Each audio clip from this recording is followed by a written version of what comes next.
The results of Health Minister Lord Darzi's review of the NHS were unveiled this week.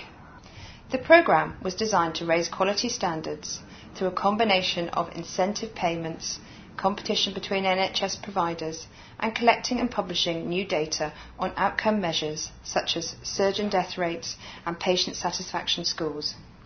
The controversial polyclinics remained a fixture in Lord Darzi's plans. There were new legal rights for patients to have NICE approved drugs and a plan to speed up delivery of NICE appraisals. We caught up with Lord Darzi at the Department of Health in Whitehall shortly after the report's publication. We have a major challenge in the next 10 years when it comes to lifestyle diseases.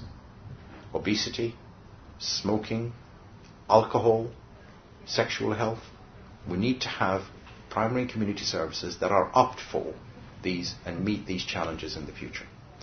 Now, let's remind ourselves, in the late 1990s, there were no standards in the NHS.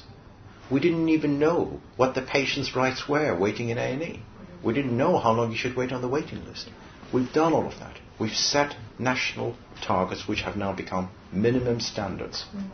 And locally, it's for clinicians to decide what they need to prioritise to make sure they meet those standards. But more importantly, if I could bring you back to this report, the heart of this report is about improving quality. I know, and everyone else I know, clinicians who have been across the country, with 2,000 of them, with 60,000 people engaged in this process. You can only improve quality at a local level. Polyclinics was a description of provision of primary and community services in London. That's very different than the announcement we made in October in my interim report, which referred to 150 health centres. That is a new investment to the tune of £250 million. That is additional money to build new primary and community services across the country. That is not polyclinics. These are not in any way suggesting you should leave your GP to come to these health centres. This has absolutely nothing to do with that. These are health centres that provide extended opening hours 7 days a week. If patients want to walk into them, like in a walk-in centre, they could receive treatment on evenings or also on Saturdays and Sundays. I don't think there's anything wrong with that from a patient's perspective. That is what patient wants. That is what we will provide to patients. You can only improve things if you measure them.